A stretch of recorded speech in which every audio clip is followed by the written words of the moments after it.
Hey Ratbags, it's Jade with a survival show special today, taking a look at Nightingale and the news that has just dropped this evening that the game has had another delay. It's now not going to be coming out until wintertime, fall 2023. It was originally scheduled for the first half of this year, but this will now be the second delay that the game has had after supposedly meant to have released last year.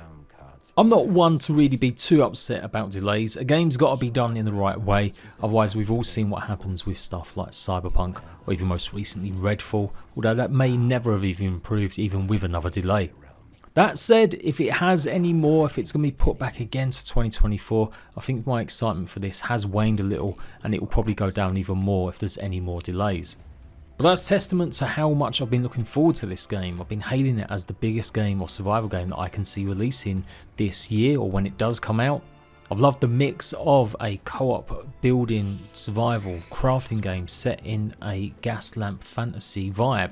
So I'm going to show you a quick clip of Aaron Flynn talking about the delay, and then we're going to go into more details, which I'm really pleased to see. There's talking and showing up a lot of new mechanics added to the game and what we might expect. Also, if you want to playtest it, there is a small delay in their playtest that they had scheduled for this month. It will looking likely to be going ahead in June now, but they are opening it up even to more people, aiming for 10 to 12,000 players.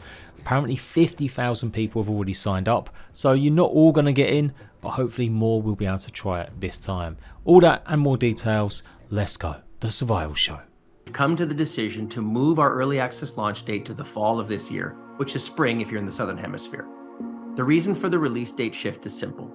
The playtest process is working. The feedback we've been receiving from players has been invaluable, and the extra time will allow us to continue the progress we've been making while not jeopardizing the health of our team.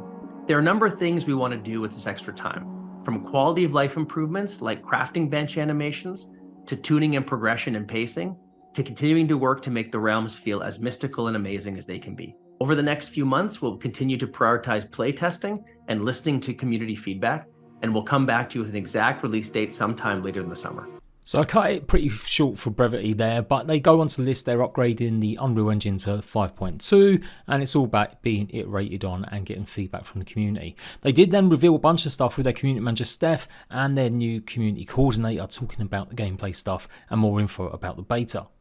As I said, the beta will go live, but it's going to be going live a little bit later. It's still going to be a closed beta, which is a bit baffling. If you're opening up your game to maybe 10 to 12,000 players, you can bet some of that is going to be leaked. So I really hope they've got some sort of gameplay showcase being shown just at the same time, rather than rely on leaked gameplay footage. I think 12,000 players is probably just a bit too much to try and control. And you certainly don't want no context given to certain things if someone's releasing some half-arsed footage video of Nightingale, which I think still looks amazing. Some of the creatures they've been showing off, and even more towards the end of this video. They also showed some of the bugs and issues they've been encountering. With their coordinator going through some of them, you could see some of the problems there with that last segment of gameplay. So yes, they're looking at performance issues and really reduce the amount of usage of the GPU. All good stuff, not really easy to connect if you've not part of that beta test, but I'm sure some players with maybe mediocre systems will be relieved to see that maybe they'll be able to run the game when it actually does arrive. Workbenches themselves can be upgraded by placing compatible decorations nearby, and the bench contains a fixed amount of upgrade slots that the decorations take up. So unique combinations of decorations selected in this way create distinct traits for that bench. You could get an awesome buff due to these combinations, or you could even get consequences. So this is fairly new. I've not seen them mention or speak about this before, and I actually quite like the idea. It's not just about having a base filled with cozy items and decoration, it's actually about providing more serious buffs and consequences for your crafting. Some of it's pretty basic, like have a roof over your head will mean that the refining process is sped up for your crafting stations, and I kind of like that idea too. Most recently, we've seen games like Valheim put a real importance on having cozy, but it's nothing new. We've seen it in Conan, Rust as well, that you've got buffs for having certain things in a base. Valheim probably done it to more of an extent with levels, but actually a good one really you should look at is Grounded lately as well, which gives even more buffs and bonuses and unlocks for decorative items as you level up. So it does seem like they're really making it a bit more complicated with the crafting system, and I'm hoping that means a lot of you players will be more interested in it. There is a tendency just to plot a workbench down or a few and that's it, job done. You can craft whatever you want. I find that kind of boring. Equally though, I don't want to have 20 billion crafting benches like in Conan Exiles. So if there's a way to customize and add things and slots and do decorative pieces that change or mix up the buffs that you get, I think that's a really good move. I then go on to show off some of the new creatures that have been showing off on TikTok and Instagram, which is really good to see finally in a better format for YouTube. Well, for me anyway, as someone who doesn't like or watch shorts much. Now these have all got their own individual nice names. I'm going to call it for what I see.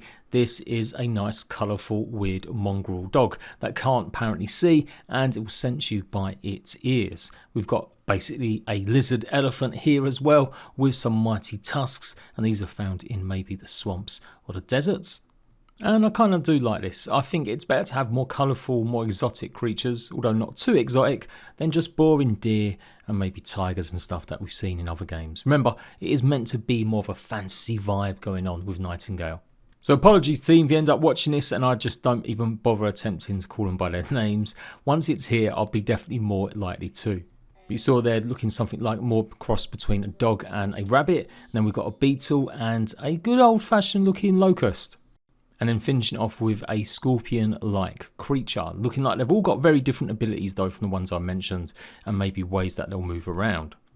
I was really concerned about Nightingale and how it would stack up against competition. It's a new IP made by a new studio, and against some of the games that we expected to have released by now, or some news like Ark 2, Starfield, and some of the other Survivor games that are also oncoming still. I did worry that it might get lost a little bit.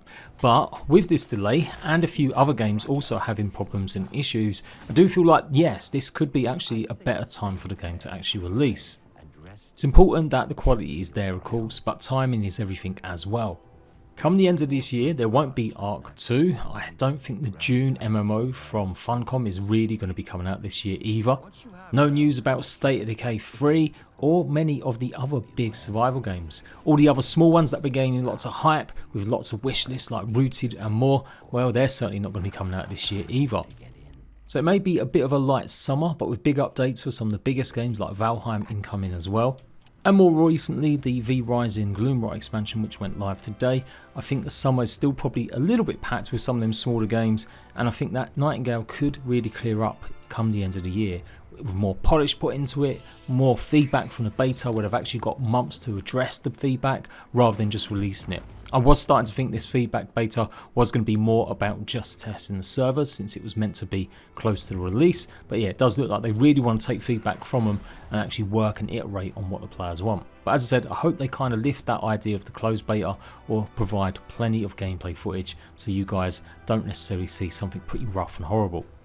Agree, disagree? Was it good to delay? Is it better to get that quality in, or would you just rather put it out since it's meant to be an early access title anyway, and that maybe your expectations weren't that big? Of course, any more news, especially about that beta when it goes live, I'll be the first to let you guys know, and I'll see you ratbags later.